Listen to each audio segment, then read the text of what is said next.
Cuando éramos niños veíamos a los hermanos mayores como nuestros referentes, ¿no? En tu caso, si tú eres el hermano mayor, a lo mejor tu referente puede ser tu padre, tu madre, algún amigo. A lo mejor puede ser algún primo, algún tío.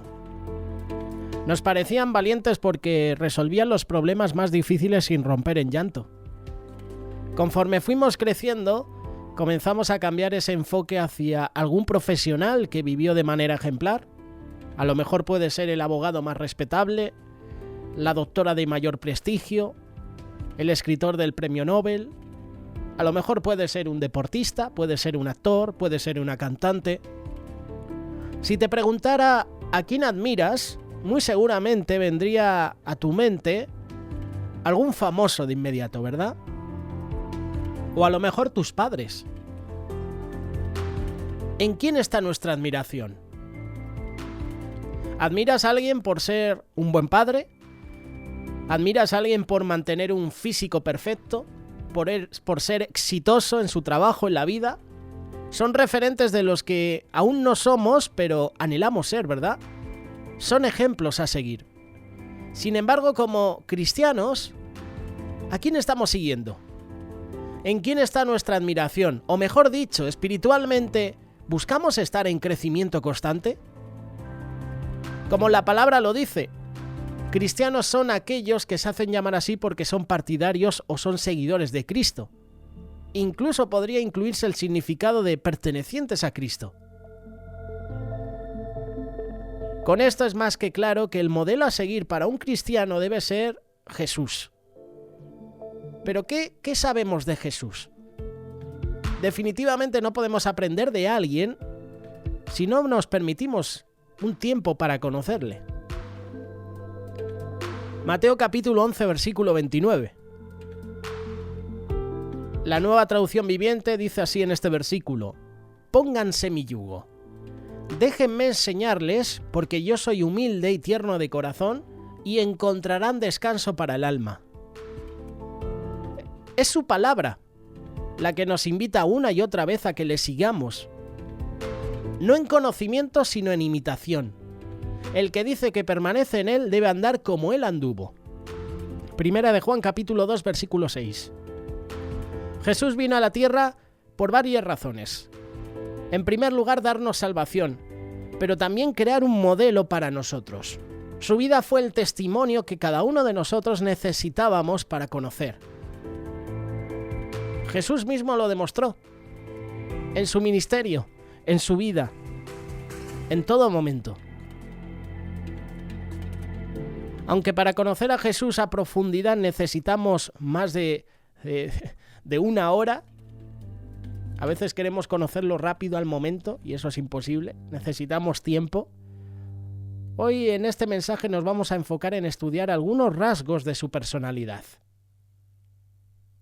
Jesús fue santo, y eso que todo el mundo estaba en contra. Los que buscan su ayuda estarán radiantes de alegría. Ninguna sombra de vergüenza les oscurecerá el rostro. Salmo 34, versículo 5.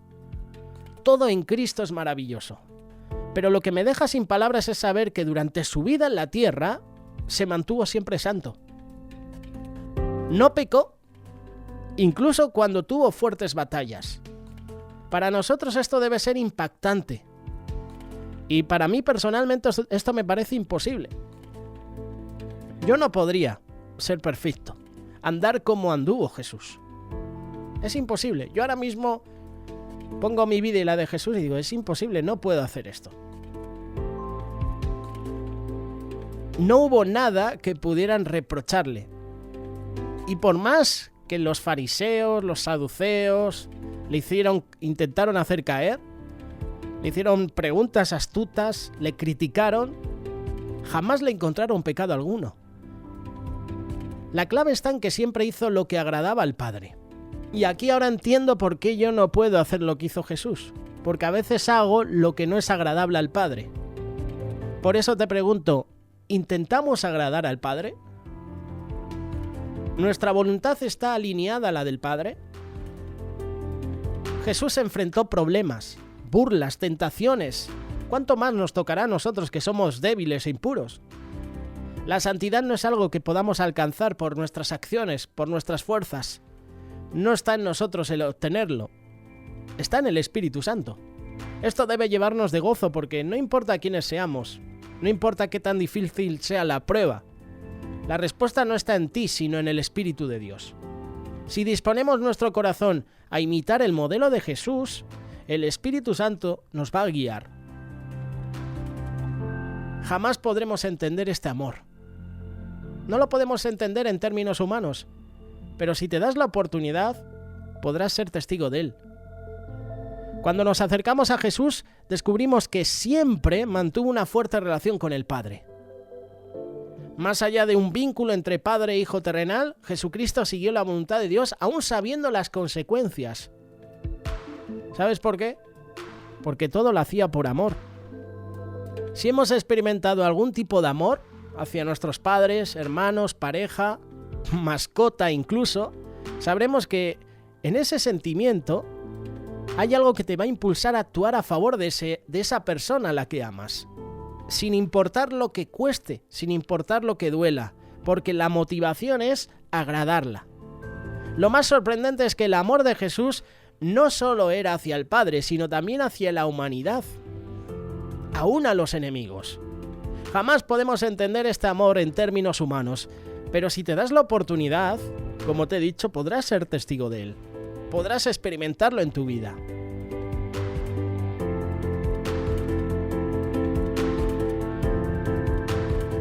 El amor de Jesús lo podemos dividir en varias vías. En primer lugar, era un amor que provenía del Padre. Primera de Pedro capítulo 4 versículo 8.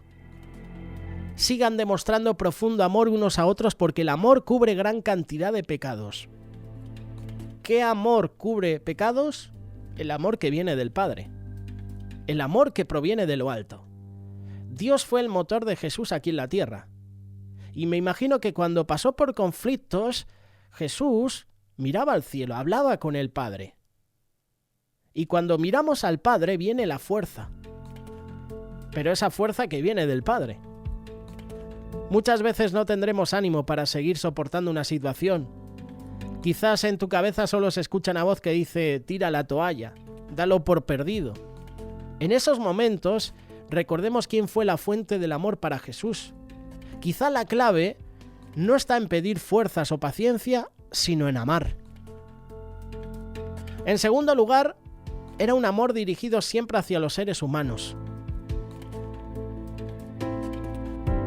Pero Dios mostró el gran amor que nos tiene al enviar a Cristo a morir por nosotros cuando todavía éramos pecadores. Romanos capítulo 5 versículo 8. ¿Sabes una cosa? Nuestra imagen de Jesús está incompleta si no lo vemos como alguien que amaba continuamente a las personas.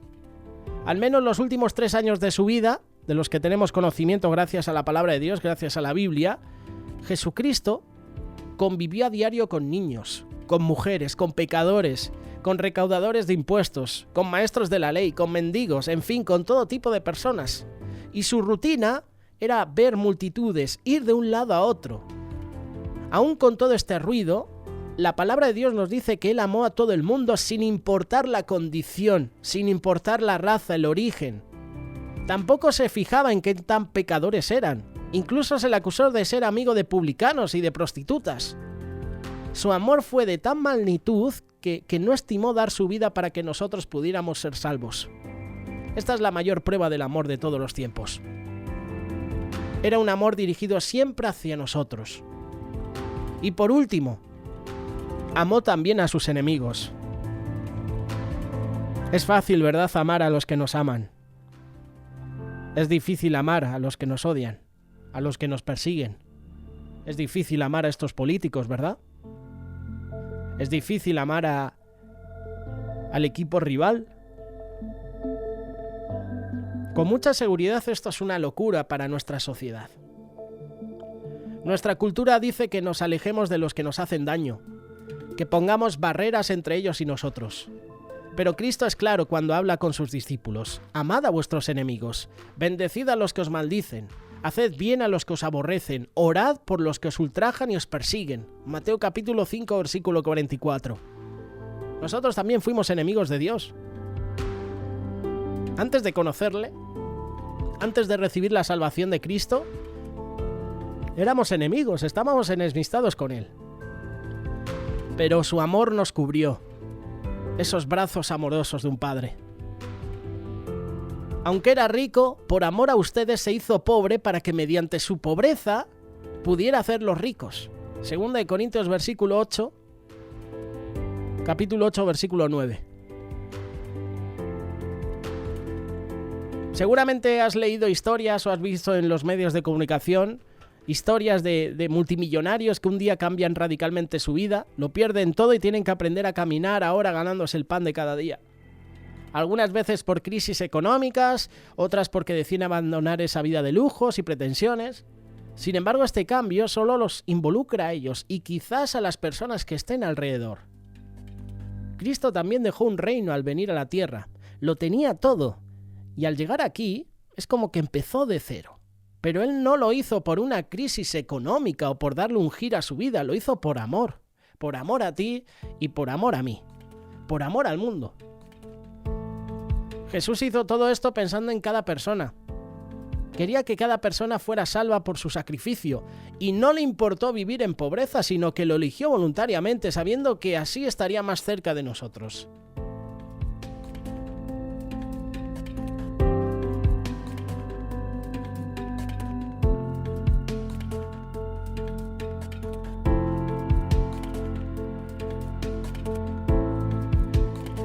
Hablar solo de la pobreza material sería limitar lo que Él hizo.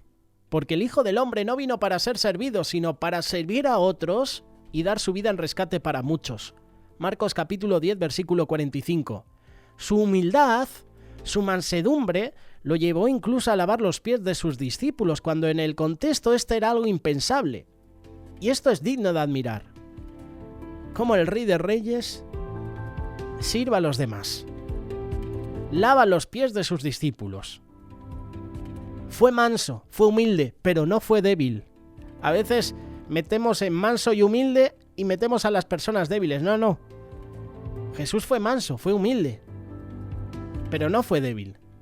Una persona con mansedumbre tiene sus emociones bajo control y no se deja dominar por ellas. Muchas veces tenemos una noción equivocada de la mansedumbre. Creemos que es ser manipulado, que es ser débil, que no se tiene autoridad. Pero realmente es una cualidad de fortaleza, de control propio. Una persona con mansedumbre tiene sus emociones bajo control y no se deja dominar por ellas. Cristo es nuestro modelo perfecto de mansedumbre total. Él trató a todos con la misma mansedumbre, incluyendo a Pedro, que lo negó, y a Judas, que lo traicionó. En el día de su muerte fue humillado, fue abatido, fue maltratado. Pero estas circunstancias no cambiaron su amor por las personas que lo llevaron a la cruz. Él las amó. Él fue manso. No altercó, no gritó en su contra. Es un ejemplo de obediencia a Jesús. Juan capítulo 5, versículo 19. Les digo la verdad, el Hijo no puede hacer nada por su propia cuenta, solo hace lo que ve que el Padre hace. Todo lo que hace el Padre también lo hace el Hijo. Jesús nos dejó un legado con su personalidad. Pero en lo personal la obediencia es una lucha diaria cuando somos niños, cuando somos adolescentes, cuando somos jóvenes. Nuestro espíritu de autonomía nos orilla a través de las órdenes, ¿no? de nuestras autoridades. Parece difícil de obedecer, sobre todo cuando va en contra de nuestros intereses. Pero Jesús ya lo logró en todos los sentidos. Fue obediente a sus padres terrenales porque estuvo sujeto a ellos. Cumplió con el gobierno pagando sus impuestos, aún sabiendo que era el rey. ¿Recuerdas ese pasaje? ¿De quién es esta moneda? Del César. Pues dar al César lo que es del César y a Dios lo que es de Dios. Y lo más importante, obedeció a Dios sometiéndose a sus leyes. Por eso Dios se complació. Además, Jesús también nos da una lección. Jesús tuvo toda una vida de oración. La oración no es algo complementario, es esencial para que podamos escuchar a Dios y ser sensibles al mensaje. Como dice Hebreos capítulo 4, versículo 15, tenemos un sumo sacerdote que no está ajeno a lo que nos sucede. Jesús enfrentó todas y cada una de las pruebas que ahora nosotros enfrentamos. Sin embargo, Él nunca pecó. Él mantuvo todas las cualidades antes mencionadas. Pero algo sumamente importante es que Jesús también tenía una vida de oración. Estaba en constante comunión con el Padre. Y esto fue la clave para su misión, para el ministerio. En ocasiones oraba delante de sus discípulos, pero muchas veces lo hizo a solas. Y es que en lo secreto, en la intimidad de tu hogar, de tu corazón, es cuando el Señor también mira las oraciones. Y cuando tú le buscas en la intimidad, Él en muchas ocasiones te recompensa en lo público.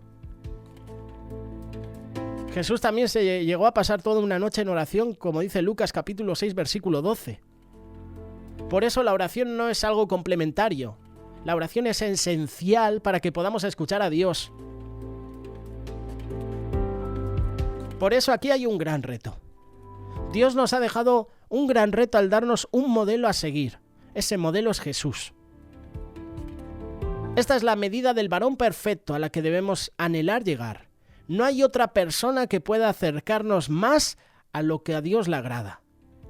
Conforme desarrollemos estas cualidades en nuestro camino diario, alcanzaremos la madurez espiritual y abundará en nosotros el fruto del Espíritu Santo, que eso es lo que yo anhelo también en mi vida.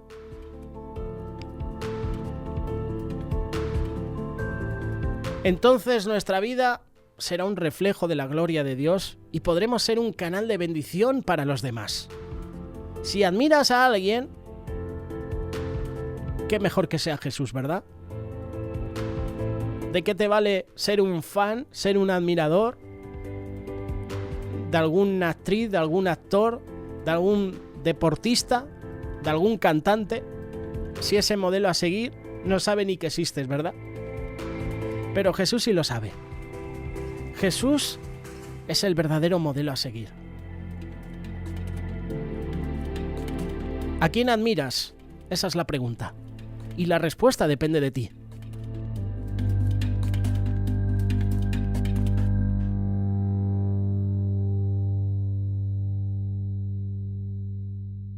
Radio Solidaria, una radio comprometida.